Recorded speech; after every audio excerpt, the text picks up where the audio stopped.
Hello friends. India की पाठशाला में आप सभी का स्वागत है। दोस्तों, आज के वीडियो में हम बात करने वाले हैं नंबर सिस्टम के बारे में। आज से हम मैथ को एकदम स्टार्टिंग से समझेंगे, ठीक है। तो आज हमारा चैप्टर 1 है दोस्तों। तो आज हम चैप्टर 1 के बारे में बात करेंगे। चैप्टर 1 हमारा मैथ में पड़ जाता है दोस्तों नंबर सिस्टम, ठीक है। चैप्टर 1 नंबर सिस्टम से हम इसलिए इसको स्टार्ट कर रहे हैं दोस्तों क्योंकि ये सबसे बेसिक है। यहाँ पे आपको नंबर्स के बारे में जानकारी मिलेगी। आपको पता चलेगा कि नंबर्स क्या होते हैं। मैथ में देखिए दोस्तों, नंबर्स का ही खेल है, ठीक है। अगर आपको नंबर्स आता है तो आपका एग्जाम में बोलबाला है, अन्यथा दोस्तों आपका एग्जाम निकलने में थोड़ी सी दिक्कत आपको सामना करना पड़ेगा। चलिए, सबसे पहले आप बात करते हैं हम नंबर सिस्टम के बारे में कि नंबर सिस्टम होता क्या है। तो दोस्तों, इसको स्टार्टिंग से हम एक नंबर लाइन पे डिनोट करते हैं दोस्तों। देखिए, नंबर लाइन के जरिए मैं आपको बताता हूँ ताकि आपको और अच्छे तरीके से इसे समझ में आए। देखिए, बीच में यहाँ हम जीरो देते हैं, ठीक है दोस्तों। जीरो का मतलब कुछ नहीं, तो कुछ नहीं वाले लोग जो हमेशा बीच में होते हैं, ठीक है। अब दुनिया में देखिए दोस्तों, कुछ पॉजिटिव लोग होते हैं, तो यहाँ कुछ पॉजिटिव यहाँ पे हमारे राइट साइड में हो जाएंगे। अब दुनिया में कुछ निगेटिव लोग होते हैं, तो निगेटिव हमारे लेफ्ट साइड में हो जाएंगे, ठीक है। अब ये पॉजिटिव क्या है? ये पॉजिटिव दोस्तों नंबर्स है। क्या है? नंबर्स। ऐसे नंबर्स जो पॉजिटिव होते हैं दोस्तों और इनफाइनाइट तक जाते हैं, उन्हें पॉजिटिव नंबर्स बोलते हैं, ठीक है। आगे देखते हैं दोस्तों, यहाँ पे कुछ निगेटिव लोग हैं जिन्हें निगेटिव नंबर्स हम बोलते हैं, ठीक है दोस्तों। ये रियल लाइफ की तरह दोस्तों पॉजिटिव और निगेटिव नहीं है, ये हाइपोथेटिकल है, ठीक है दोस्तों। चलिए, अब बात करते हैं, हम माइनस इन्फिनिटी हो जाएगा। तो देखिए दोस्तों, नंबर सिस्टम को हमको सबसे पहले देखना पड़ता है एक नंबर लाइन से। नंबर लाइन में हमको तीन चीज़ देखने को मिल जाता है, जीरो, फिर इधर एक पॉजिटिव नंबर्स देखने को मिल जाते हैं और इधर एक निगेटिव नंबर्स देखने को मिल जाते हैं। दोस्तों, ये तीनों मिलाकर हमारा बनता है इंटीजर, ठीक है दोस्तों। यानी अगर हम कभी भी बोले कि इंटीजर्स क्या होते हैं, तो आप सीधे बोलेंगे क्या कि the combination of positive numbers, negative numbers and zero is known as integer, ठीक है। अब इसके आगे दोस्तों, अगर आपसे कभी भी क्वेश्चन आ जाए कि व्हाट इज पॉजिटिव इंटीजर्स, तो जो भी जीरो के राइट साइड में होते हैं दोस्तों, उनको हमेशा पॉजिटिव नंबर्स बोलते हैं। कैसे नंबर्स बोलते हैं दोस्तों? पॉजिटिव नंबर्स बोलते हैं। और जो भी जीरो के लेफ्ट साइड में आता है दोस्तों, उसे हम हमेशा क्या बोलते हैं? निगेटिव नंबर्स बोलते हैं, ठीक है। चलिए, अब हम बात करते हैं दोस्तों, इसी के संदर्भ में आपको पता चल गया दोस्तों नंबर क्या है। साथ ही में आपको देखिए दोस्तों, 1 से 100 तक नंबर आना चाहिए जो कि सभी को आता होगा, ठीक है। 1 से 10 तक आपको स्क्वायर लर्न होना चाहिए दोस्तों, ठीक है, ताकि आपको नंबर सिस्टम में कोई भी परेशानी या दिक्कत का सामना ना करना पड़े। स्क्वायर आप यहीं पे याद कर लीजिए दोस्तों, ठीक है। मैं आपको यहीं पे याद दिला दे रहा हूँ, ठीक है। एक का स्क्वायर एक ही होता है, दो का स्क्वायर होता है 4, तीन का स्क्वायर होता है दोस्तों 9, चार का स्क्वायर होता है 16, पाँच का स्क्वायर होता है 25, छः का स्क्वायर दोस्तों मुझे नहीं पता, कमेंट करके बताएं। सात का स्क्वायर दोस्तों होता है 49, 8 का स्क्वायर होता है यानी 8 का स्क्वायर दोस्तों 64, 9 का स्क्वायर 81, 10 का स्क्वायर 100, ठीक है दोस्तों। साथ ही में दोस्तों कुछ आप एक्स्ट्रा याद कर लीजिए, जैसे 11 का स्क्वायर होता है 121, 12 का होता है 144, ठीक है। 13 का होता है दोस्तों 169, ठीक है। ऐसे आप 14 का 196, फिर 15 का 225, ठीक है दोस्तों। ऐसे आप आगे याद करते जाइए। 16 का 256 हो गया दोस्तों, फिर 17 का हो गया 279 हो गया, 89 हो गया दोस्तों, ठीक है। ऐसे आप याद करते जाइएगा। 6 का स्क्वायर होता है दोस्तों 36, ठीक है। तो दोस्तों, ये स्क्वायर्स आपको लर्न होने चाहिए। चलिए दोस्तों, अब हम इसी संदर्भ में आगे बात करते हैं। नंबर सिस्टम में दोस्तों सबसे पहले हमें देखने को मिलता है डेसिमल नंबर्स, ठीक है दोस्तों, जिसे आप डेसिमल सिस्टम भी बोलते हैं। क्या बोलते हैं? Decimal system. देखिए दोस्तों, डेसिमल सिस्टम क्या होता है? जैसे कोई भी एक नंबर है न्यूमरेटर में, जैसे कोई भी एक नंबर है, जैसे मैं न्यूमरेटर में 1 ले रहा हूँ, ठीक है। और डिनोमिनेटर में कोई एक नंबर है जैसे कि 2। हमेशा ध्यान रखिएगा दोस्तों कि अगर न्यूमरेटर छोटा है और डिनोमिनेटर बड़ा है, तो आपको जो भी नंबर्स प्राप्त होने वाले हैं दोस्तों, वो हमेशा दोस्तों पॉइंट में यानी डेसिमल में आपको प्राप्त होंगे। जैसे 0.5, इसे आप कैसे निकालेंगे दोस्तों? तो इसका एक लॉन्ग मेथड होता है। जैसे 2 पे यहाँ पे आप रखिए, यहाँ पे 1 रखिए, इसे बोलते हैं लॉन्ग डिवीजन मेथड। अब देखिए 1 2 से डिवाइड नहीं होगा, तो यहाँ हम एक पॉइंट लगा के दोस्तों यहाँ 0 रख लेते हैं। अब ये डिवाइड हो जाएगा, तो 2 5 जा 10 यानी 2 पंचे 10, तो यानी 10 दोस्तों ये कट गया। यहाँ पे आ गया हमारा 0.5, जिसे हम 0.5 भी बोलते हैं। तो दोस्तों, ये हमारा लॉन्ग डिवीजन मेथड है और ये शॉर्ट डिवीजन मेथड है, ठीक है दोस्तों। तो ऐसे आपको डेसिमल की प्राप्ति होती है। साथ ही में दोस्तों अगर कुछ बड़े नंबर्स हैं, जैसे कि मैं 10 ले लूँ और कुछ डिनोमिनेटर में छोटा नंबर है जैसे 10/3, ठीक है, तो दोस्तों ये नंबर्स भी क्या कहते हैं, डेसिमल आपको देंगे। क्यों देंगे? क्योंकि देखिए दोस्तों, ऐसा रिमाइंडर जो अगर दोस्तों रिमाइंडर बचता है, ठीक है, पहले मैं इसे लॉन्ग डिवीजन मेथड से आपको सॉल्व करके बताता हूँ, फिर आपको समझ में आएगा। 3 3 जा 9, यहाँ 9 कर देते हैं हम। अब यहाँ के रिमाइंडर बचा 1, तो देखिए दोस्तों यहाँ पे 1 बच गया, ठीक है। अब ये 1 को आपको 3 से डिवाइड करना है, लेकिन आप देख रहे हैं ये डिवाइड नहीं होने वाला। अगर आप यहाँ पे पॉइंट लगाते हैं तो ये 10 हो जाएगा, और फिर भी दोस्तों आप 3 टाइम्स इसको लेके जाएंगे तो यहाँ बस 9 ही होगा, और फिर यहाँ पे 1 आ जाएगा। यानी देखिए आप निरंतर काल तक दोस्तों ये ऐसे इनफाइनाइट तक चलता रहेगा, और यहाँ 3 3 लिखते रहेंगे हम, ठीक है दोस्तों। यानी ऐसे नंबर्स दोस्तों ये वापिस जो है पूरा डिवाइड नहीं होने वाले। पूरा डिवाइड होने का मतलब जैसे दोस्तों यहाँ पे 10 है, इसे हम 2 से डिवाइड करें तो 2 5 जा 10, यानी 2 पंचे 10, ये पूरा डिवाइड हो गया। इसका शेष कितना आया दोस्तों? 0 आया। इसका शेष कितना आया? 0 आया। तो ऐसे दोस्तों डेसिमल नंबर्स में शेष जो है वो 0 नहीं आता। कुछ ऐसे नंबर्स आ जाते हैं दोस्तों जिसको बार बार हम डिवाइड करते हैं, जिससे हमें बार बार डेसिमल का नंबर मिलता रहता है। तो दोस्तों इसी को हम बोलते हैं डेसिमल सिस्टम, ठीक है दोस्तों। चलिए, अभी आप सभी को दोस्तों इकाई दहाई तो पता होगा, फिर भी मैं आपको एक बात बता दे रहा हूँ दोस्तों, देख लीजिए। इकाई, दहाई, सैकड़ा, हजार, 10,000, लाख, गिनती में लिख दे रहा हूँ। इकाई, ठीक है दोस्तों, यानी 1, दहाई यानी 10, ठीक है, इकाई दहाई सैकड़ा यानी 100, हजार यानी 3 जीरो, फिर आगे दोस्तों 4 जीरो, ठीक है दोस्तों, 4 जीरो, फिर यहाँ पे 5 जीरो। तो ऐसे दोस्तों चलते रहेंगे, इकाई, दहाई, सैकड़ा, हजार, 10,000, लाख, ठीक है दोस्तों, ऐसे चलता रहेगा। तो दोस्तों ये था हमारा डेसिमल सिस्टम। चलिए दोस्तों अब हम कुछ बात कर लेते हैं रेशनल नंबर्स के बारे में कि रेशनल नंबर्स क्या होते हैं, ठीक है। चलिए दोस्तों अब हम रेशनल नंबर के बारे में बात करने वाले हैं कि रेशनल नंबर्स क्या होते हैं। तो देखिए दोस्तों पहले हम डेफिनेशन में देखते हैं, ठीक है, डेफिनेशन देखते हैं कि रेशनल नंबर किसे बोलते हैं। रेशनल नंबर को दोस्तों हिंदी में बोलते हैं परिमेय संख्याएं। यानी परिमेय संख्याएं क्या होती हैं, तो पहले इसकी परिभाषा देख लेते हैं। ऐसे नंबर्स जो कि p/q के फॉर्म में हो और जहाँ q दोस्तों 0 के बराबर ना हो। The number which is in p/q form where q is not equal to 0 are known as rational numbers। यानी परिमेय संख्याएं, क्या दोस्तों? परिमेय संख्याएं, ठीक है, परिमेय संख्याएं उन्हें बोलते हैं। इसके कुछ एग्जांपल्स ले लीजिए, जैसे कि 3/4, 1/2, 1, 2, 3, 98/67। यहाँ पे आप देख सकते हैं दोस्तों ये नंबर्स जो डिनोमिनेटर में है यानी हर में है दोस्तों, ये दोस्तों क्यों 0 के बराबर नहीं है, ठीक है दोस्तों, ये सब 0 के बराबर नहीं है, तो ये सब क्या हो गए दोस्तों? परिमेय संख्याएं होंगे। अब आपके मन में एक छोटा सा प्रश्न उठ रहा होगा दोस्तों कि 1, 2 और 3 ये कैसे परिमेय संख्याएं होंगे जिसमें जहाँ पे हर तो इनका दिख ही नहीं रहा है हमें। तो दोस्तों आप सभी को पता होगा गणित का एक रूल, यानी गणित का एक नियम है कि अगर कोई भी संख्या है दोस्तों तो उसके नीचे आप 1 को मान सकते हैं, ठीक है, क्योंकि 1 से किसी को डिवाइड करें, मल्टीप्लाई करें दोस्तों, उस पर कोई भी फर्क नहीं पड़ने वाला, वो संख्या वापिस वही संख्या आती है। तो दोस्तों यहाँ पे हम जैसे ही 1 रखते हैं तो आप देख सकते हैं q is not equal to 0, ठीक है। ये सारे क्या हो गए दोस्तों? रेशनल नंबर्स हो गए। क्या हो गए दोस्तों? रेशनल नंबर्स हो गए, ठीक है दोस्तों। चलिए ये सब क्या हो गए? रेशनल नंबर्स हो गए। तो आप नंबर सिस्टम में अगर आप सभी को मैं बोलूँ कि नंबर सिस्टम में दोस्तों रेशनल नंबर्स कहाँ हैं, तो आप सीधे ये बोल देंगे कि 0 के इस साइड सारे रेशनल नंबर्स हैं, 0 के इस साइड सारे रेशनल नंबर्स हैं। तो इससे ये पता चलता है दोस्तों, एक छोटी सी चीज़ सामने निकल कर आती है, all integers are rational numbers, all integers are national numbers. Hindi में भी मैं बताऊंगा दोस्तों आप सभी को, ठीक है दोस्तों, all integers are national numbers. तो दोस्तों आप सभी को देखिए हिंदी में भी समझ लीजिए, जो कि मैंने नंबर लाइन बनाई थी दोस्तों, यहाँ पे मैंने आपका 0 रखा था, इधर सारे 1 2 3 4 5 6 इनफाइनाइट तक मैंने रखा था, इधर साइड में मैंने -1 -2 -3 इनफाइनाइट तक रखा था, ठीक है दोस्तों।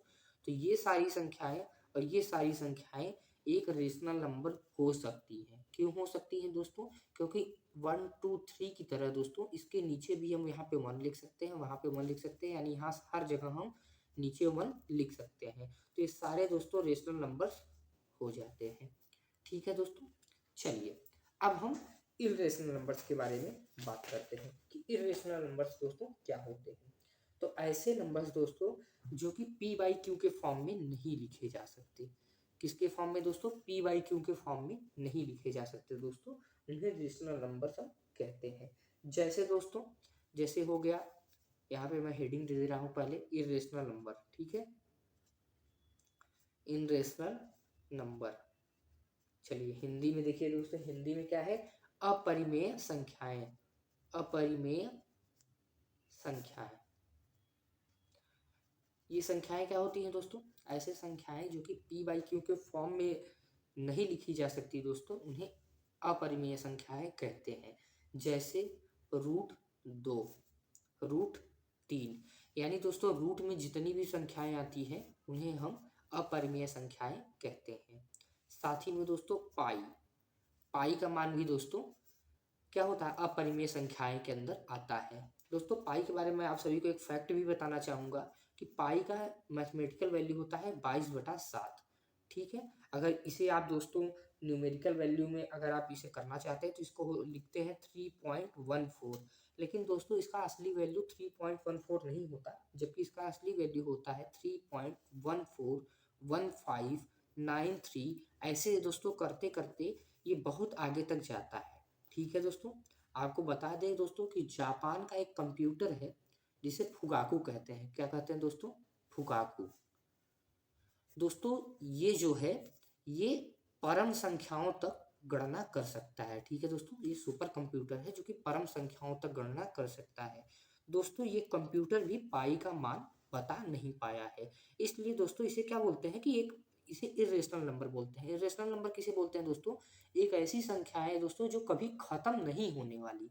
ठीक है दोस्तों, यानी आगे ऐसे चलती चली जाएंगी। ठीक है दोस्तों, जैसे √3 का मान क्या है? 1.742। अब इसके आगे भी दोस्तों इसका मान है, लेकिन हम इतना लेके शांत हो जाते हैं। ठीक है दोस्तों, तो वैसे ही है दोस्तों कि अपरिमेय संख्याएं एक ऐसी संख्याएं होती हैं दोस्तों जिसका अंत नहीं होता। ये पॉइंट के बाद दोस्तों चलती चली जाती हैं, लेकिन हम एक लिमिट तक जाने के बाद दोस्तों रुक जाते हैं और वही संख्या इसका वैल्यू मान लेते हैं। ठीक है दोस्तों, चलिए आशा करता हूँ कि आपको अपरिमेय संख्याएं समझ में आ गई होंगी। अब चलिए दोस्तों आगे हम बात करते हैं दोस्तों रियल नंबर्स। रियल नंबर जिसमें आप वास्तविक संख्याएं बोलते हैं। तो वास्तविक संख्याएं किन्हें कहते हैं? चलिए वास्तविक संख्याएं के बारे में बात करते हैं। वास्तविक संख्याएं, ठीक है, वास्तविक संख्याओं के बारे में बात करते हैं दोस्तों जिन्हें रियल नंबर्स बोलते हैं। तो देखिए दोस्तों, सभी परिमेय तथा अपरिमेय संख्याएं वास्तविक संख्याएं कहलाती हैं। यानी दोस्तों जो कि मैंने आपको बताया रेशनल नंबर, यानी जिन्हें अपरिमेय संख्याएं बोलते हैं। साथ ही में दोस्तों इर्रेशनल नंबर जिन्हें अपरिमेय संख्याएं कहती हैं। दोस्तों जब इन दोनों को हम जोड़ देते हैं दोस्तों तो ये हमारी बनती है दोस्तों रियल नंबर। रियल नंबर जिन्हें दोस्तों हिंदी में क्या बोलते हैं? वास्तविक, वास्तविक संख्याएं। क्या दोस्तों? वास्तविक संख्याएं। तो दोस्तों वास्तविक संख्याएं क्या होती हैं कि रेशनल नंबर्स यानी परिमेय संख्याएं, इर्रेशनल नंबर यानी अपरिमेय संख्याएं, इन दोनों के योग को ही हम क्या बोलते हैं? रियल नंबर यानी वास्तविक संख्याएं बोलते हैं। यानी जितने भी रेशनल नंबर होते हैं, जितने भी इर्रेशनल नंबर होते हैं, ये सारे मिला के रियल नंबर बनाते हैं। जैसे 3, 4, 7, 1/3, 2/3, कुछ भी नंबर ले सकते हैं, 1/9, पाई ले लीजिए। चलिए दोस्तों आगे बात करते हैं। तो देखिए हमारे एक सब्सक्राइबर का कमेंट आया है, कुलदीप कुमार मौर्य जी लिखते हैं कि सर आप हिंदी में भी लिखिए। तो ठीक है, अब से हिंदी में भी हम लिख के आपको बताएंगे। कि चलिए दोस्तों अब हम नंबर्स के बारे में बात करते हैं। ठीक है, आप यहाँ पे वास्तविक संख्याओं को देख लिए। अब हम नंबर्स के बारे में बात करते हैं, यानी संख्याओं के बारे में बात करते हैं कि कितने प्रकार की संख्याएं होती हैं। तो पहले प्रकार की संख्या होती है दोस्तों प्राकृतिक संख्या। ठीक है, प्राकृतिक संख्या, इसे दोस्तों इंग्लिश में नेचुरल नंबर बोलते हैं। Natural number. इसका डिफिनीशन दोस्तों ये होता है कि ऐसी संख्याएं जो कि 1 से स्टार्ट होती है, यानी 1 से स्टार्ट होती हैं और अनंत तक जाती हैं। ठीक है दोस्तों, यानी प्राकृतिक संख्याएं वो संख्याएं होती हैं जो कि 1 से चालू होती हैं और अनंत तक जाती हैं, उन्हें दोस्तों प्राकृतिक संख्याएं कहती हैं। ऐसे संख्याओं का दोस्तों प्रयोग कहाँ होता है? तो देखिए, जब आप कभी भी कहीं दौड़ने जाइए दोस्तों, जैसे ओलंपिक हो गया या आप अपने कॉलेज की रेस में भाग लीजिए, तो वहाँ से देखिए दोस्तों, जो कोच सर होते हैं वो कैसे काउंट करते हैं, 1 2 3 और दौड़ो। ठीक है दोस्तों, ऐसा होता है। अब आगे बात करते हैं दोस्तों हम होल नंबर्स के बारे में। ठीक है दोस्तों, होल नंबर्स। होल नंबर किसको बोलते हैं दोस्तों? इसे हिंदी में बोलते हैं दोस्तों, प्राकृतिक संख्या के आगे दोस्तों क्या होता है? पूर्ण संख्या। क्या? पूर्ण संख्या। होल नंबर को दोस्तों बोलते हैं हिंदी में पूर्ण संख्या। इसका दोस्तों परिभाषा क्या होता है कि ऐसी संख्याएं जो कि शून्य से स्टार्ट होती हैं। ठीक है दोस्तों, शून्य से शुरू होकर अनंत तक जाती हैं। ठीक है, यानी 0 1 2, ठीक है दोस्तों, यहाँ से ही अनंत तक जाती हैं, उन्हें क्या बोलते हैं दोस्तों? पूर्ण संख्या बोलते हैं। अब देखिए, प्राकृतिक संख्या और पूर्ण संख्या में क्या अंतर है दोस्तों? तो प्राकृतिक संख्या और पूर्ण संख्या में सिर्फ दोस्तों शून्य का अंतर है। पूर्ण संख्या में आपको शून्य से स्टार्ट करना पड़ता है और प्राकृतिक संख्या में दोस्तों आपको 1 से स्टार्ट करना पड़ता है। ठीक है दोस्तों, चलिए आगे दोस्तों, पॉजिटिव इंटीजर नंबर यानी घन पूर्णांक संख्याएं मैंने आप सभी को बता दिया है कि दोस्तों घन पूर्णांक संख्याएं क्या होती हैं। घन पूर्णांक संख्याएं क्या होती हैं दोस्तों? जो क्या होती हैं दोस्तों? पॉजिटिव होती हैं। ठीक है दोस्तों, यानी जो घन संख्याएं होती हैं, जैसे 1 2 3 4। ठीक है दोस्तों, ये क्या होती है दोस्तों? घन पूर्णांक संख्याएं। आगे बात करते हैं ऋण पूर्णांक संख्याएं दोस्तों। ऋण पूर्णांक संख्याएं, ये दोस्तों ये क्या होती हैं? ये दोस्तों जो जिनके आगे ऋण आता हो, ठीक है दोस्तों, यानी घटाने का साइन आता है, माइनस का साइन आता है। ठीक है दोस्तों, यानी -1 -2 -3 अप टू माइनस इनफाइनाइट। ठीक है दोस्तों, चलिए आगे बात करते हैं दोस्तों कि ऋण पूर्णांक संख्याओं में दोस्तों सबसे छोटी संख्या क्या होती है दोस्तों? अगर आप सभी से पूछ ले ऋण पूर्णांक संख्या में सबसे छोटी संख्या का मान बताएं, तो दोस्तों सबसे छोटी संख्या क्या होती है? Minus infinite. अच्छा, घन पूर्णांक संख्या में सबसे छोटी संख्या, तो उसमें होती है दोस्तों 1। क्या होता है दोस्तों? 1। ठीक है दोस्तों, चलिए सबसे बड़ी संख्या पूछ ले अगर इसमें, तो -1। क्या होती है दोस्तों? -1। इसमें सबसे बड़ी पूछ ले दोस्तों, तो इनफाइनाइट। ठीक है दोस्तों, इतना आप सभी को क्लियर हो गया होगा। चलिए अब हम बात करते हैं दोस्तों सम संख्याओं के बारे में। किन संख्याओं के बारे में दोस्तों? सम संख्याओं के बारे में। तो ऐसे संख्याएं दोस्तों जो 2 से विभाजित हो जाती हैं, 2 से विभाजित हो जाती हैं, 2 से विभाजित होने वाली संख्याओं को सम संख्या कहते हैं। ठीक है दोस्तों, 2 से विभाजित होने वाली संख्याओं को सम संख्या कहते हैं, जैसे 2 4 8 6 12 14 10 18 20 22 या अनंत तक। ठीक है दोस्तों, ये क्या हो जाते हैं दोस्तों? ये 2 से विभाजित होने वाली संख्या है जिन्हें सम संख्या कहते हैं। तो इसी हिसाब से दोस्तों विषम संख्या किसे कहते हैं दोस्तों? तो विषम संख्या होती है दोस्तों जो 2 से 2 के अलावा विभाजित होने वाली संख्याओं को विषम संख्या कहते हैं। ठीक है दोस्तों, जैसे 3 5 7 9, ठीक है दोस्तों, 15, ये सब क्या है दोस्तों? विषम संख्याएं हैं, यानी ये 2 के अलावा किसी और संख्याओं से विभाजित हो जाती हैं। ठीक है दोस्तों, विभाजित हो जाती हैं। अब अगर दोस्तों आपसे एक छोटा सा प्रश्न मैं पूछ लूं कि सम विभाजित संख्याओं को लिखिए दोस्तों। ठीक है दोस्तों, यानी क्या होता है दोस्तों? घन सम संख्याओं के बारे में बताएं। ठीक है दोस्तों, यानी घन सम संख्याएं क्या है दोस्तों? यानी ऐसी संख्याएं दोस्तों जो कि घन भी हो और सम भी हो, यानी 2 8 10 12 ये हो जाती हैं। ठीक है दोस्तों, इसेट्रा। अच्छा, हम अगर यहाँ पे आपसे ये बोले कि ऋण सम संख्या के बारे में बताएं, आप ऋण सम संख्या के बारे में बताएं, तो ऐसी संख्याएं दोस्तों जिनके आगे ऋण का निशान हो लेकिन सम संख्याएं हो, जैसे -8 -10 -12। ठीक है दोस्तों, तो ये हो जाता है। चलिए आगे हम बात कर लेते हैं दोस्तों, आगे हम कुछ बात कर लेते हैं दोस्तों।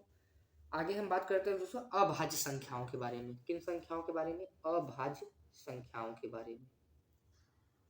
अभाज्य संख्या तो ऐसी संख्या जो एक से विभाजित हो और खुद से विभाजित हो। ठीक है दोस्तों, उन्हें क्या बोलते हैं? उन्हें बोलते हैं अभाज्य संख्या। क्या बोलते हैं दोस्तों? अभाज्य संख्या। चलिए दोस्तों इसके कुछ एग्जाम्पल लिख लेते हैं, जैसे 2, 3, 5, 7। ठीक है दोस्तों, 11, 13, 17 इसेट्रा। ठीक है दोस्तों, आप आगे लिख सकते हैं, जैसे 19 हो गया, 23 हो गया। ठीक है दोस्तों, ये क्या होती है दोस्तों? अभाज्य संख्या। ये सिर्फ एक से विभाजित होती है दोस्तों खुद से। जैसे 2 का नियम लिखते हैं तो 1 और 2 से डिवाइड होगा, 3 का लिखते हैं तो 1 और 3 से होगा, 5 का लिखते हैं तो 1 और 5 से होगा। ठीक है दोस्तों, इन्हें आप बोलते हैं अभाज्य संख्या। नेक्स्ट बात करते हैं। ठीक है दोस्तों, आगे बात करते हैं हम तो कंपोजिट नंबर्स के बारे में बात करते हैं, जिन्हें इंग्लिश में बोलते हैं भाज्य संख्याएं। क्या बोलती हैं दोस्तों? भाज्य संख्याएं, कंपोजिट नंबर्स। तो कंपोजिट नंबर्स के बारे में बात कर लेते हैं दोस्तों। भाज्य संख्या क्या है दोस्तों? भाज्य संख्या। तो भाज्य संख्या क्या होती है दोस्तों? वे घन संख्याएं जो एक तथा स्वयं के अलावा किसी अन्य संख्या से पूर्णतः विभाजित हो जाए, उन्हें क्या कहते हैं दोस्तों? भाज्य संख्या। ये थी दोस्तों इसकी परिभाषा। अब इसको मैं अपने लैंग्वेज में आपको समझाऊं तो क्या होता है? जैसे 6 हो गए, 8 हो गए, 9 हो गए, 10 हो गए, यानी ऐसी संख्याएं दोस्तों जो कि एक से भी विभाजित हो, एक से हो। जैसे 6 की बात करते हैं, ठीक है, एक से भी हो गया, 2 से हो गया, 3 से हो गया, 6 से हो गया। यानी ऐसी संख्याएं जो खुद से एक से विभाजित होने के साथ साथ किसी तीसरे और अन्य संख्याओं से भी विभाजित हो, उन्हें बोलते हैं भाज्य संख्या। जैसे 8 के बारे में बात करें तो 8 किससे किससे विभाजित है? एक से है, खुद से, यानी एक से और खुद से हो गया। इसके अलावा किससे है दोस्तों? तो 2 से है, 4 से है। ठीक है दोस्तों, यानी 2 और संख्याओं से 8 विभाजित है, यानी इसे बोलते हैं दोस्तों भाज्य संख्या। चलिए दोस्तों, अब हम कुछ सामान्य नियम के बारे में बात कर लेते हैं। ठीक है, शून्य संख्या के कुछ सामान्य नियम। ठीक है दोस्तों, शून्य संख्या दोस्तों हमारे जीवन में बहुत ज्यादा इंपॉर्टेंट है। शून्य से आप क्या समझते हैं? एक बार एक प्रश्न पूछा गया था दोस्तों कि शून्य से आप क्या समझते हैं। तो आईएएस का इंटरव्यू था दोस्तों, तो उसमें एक इंटरव्यूअर ने क्या बोला कि शून्य से दोस्तों सर मैं स्थिरता समझता हूँ। यानी अगर कोई मुझ में कुछ जोड़ दे मैं फिर भी शून्य रहूंगा, कोई मुझ में कुछ घटा दे फिर भी मैं शून्य रहूंगा, कोई मुझ में कुछ गुणा कर दे मैं शून्य रहूंगा, कोई मुझ में कोई भाग दे दे मैं शून्य रहूंगा। ठीक है दोस्तों, यानी शून्य क्या होता है दोस्तों? न्यूट्रल। ठीक है दोस्तों, न्यूट्रल होता है। आप शून्य से दोस्तों उसकी स्थिरता को समझ सकते हैं। तो चलिए शून्य के कुछ प्रमुख नियम देख लेते हैं दोस्तों। ठीक है, चलिए जैसे दोस्तों x एक संख्या है। x क्या है दोस्तों? एक संख्या है। अगर इस संख्या में हम शून्य को जोड़ देते हैं तो आंसर क्या होगा दोस्तों? x ही होगा। ठीक है, चलिए x एक संख्या है, अगर इसमें हम शून्य को घटा देते हैं तो क्या होगा? x ही होगा। x एक संख्या है, अब देखिएगा दोस्तों ध्यान से, अगर इसमें हम शून्य को गुणा कर देते हैं तो क्या हो जाएगा दोस्तों? शून्य हो जाएगा। अगर x एक संख्या है, ठीक है दोस्तों, अगर इसमें हम जीरो से भाग दे देते हैं तो क्या हो जाएगा? अनंत हो जाएगा। लेकिन अगर जीरो एक संख्या है उसमें हम अगर x से भाग देते हैं दोस्तों तो क्या होगा दोस्तों? ये जीरो हो जाएगा। ठीक है दोस्तों, ये भाग का निशान है। ठीक है दोस्तों, चलिए आगे बात करते हैं। अगर x के पावर पे, ठीक है, x के घात पे क्या है दोस्तों? जीरो है, तो क्या हो जाएगा? 1 हो जाएगा। ठीक है, और अगर 1 के घात पर दोस्तों यानी अगर जीरो के घात पर x है, ठीक है, अभी देखिए दोस्तों क्या था? x के घात पर जीरो था तो 1 हो गया। ठीक है, अब जीरो के घात पे अगर हम x को रख देंगे तो क्या हो जाएगा दोस्तों? इसका उत्तर हो जाएगा जीरो। तो दोस्तों ये कुछ प्रमुख नियम थे। क्या है दोस्तों? कुछ प्रमुख नियम। इसको दोस्तों आप सभी को याद रखना है। तो दोस्तों नंबर सिस्टम में हमारा इतना टॉपिक कवर हो गया है। ठीक है, चलिए अब आगे हम बात करते हैं दोस्तों। तो आगे दोस्तों क्या है, अभी आपका नंबर सिस्टम का थ्योरी पार्ट कंप्लीट हो गया है। इसके साथ साथ दोस्तों कुछ विभाज्यता के नियम है। ठीक है दोस्तों, यानी विभाज्यता के नियम है। विभाज्यता के नियम के बारे में हम दोस्तों बात कर लेते हैं कि विभाज्यता के नियम क्या होते हैं। तो दोस्तों विभाज्यता का नियम कल मैं आप सभी को बताऊंगा। ठीक है। इसके साथ साथ दोस्तों विभाज्यता के नियम के साथ साथ मैं आपको कुछ क्वेश्चंस के सॉल्यूशन भी कराऊंगा दोस्तों, कुछ क्वेश्चंस भी कराऊंगा। और फिर इसका तीसरा वीडियो आएगा दोस्तों, जिसमें एक लाइन से सिर्फ क्वेश्चंस रहेंगे और वो पूरा एक चैप्टर दोस्तों हम धीरे धीरे कवर कर लेंगे। नंबर सिस्टम के लगभग दोस्तों 4 से 5 वीडियोस आएंगे दोस्तों, ऐसे थोड़े लंबे होंगे, आधे आधे घंटे के दोस्तों, लेकिन आपका पूरा तैयारी पूरा हो जाएगा। इसके साथ साथ दोस्तों मैं कुछ क्वेश्चंस के पीडीएफ भी आप सभी को दूंगा, जिससे आप डाउनलोड करके दोस्तों आराम से पढ़ सकते हैं। ठीक है। डिस्क्रिप्शन में दोस्तों मेरा टेलीग्राम चैनल है, आप उस पर ज्वाइन होकर दोस्तों इन पीडीएफ को प्राप्त कर सकते हैं। चलिए दोस्तों, अगर वीडियो पसंद आया तो वीडियो को प्लीज़ लाइक करें, चैनल पर नए हो तो चैनल को प्लीज़ सब्सक्राइब करें। मिलते हैं आपसे नेक्स्ट वीडियो में दोस्तों, तब तक के लिए जय हिंद, जय भारत।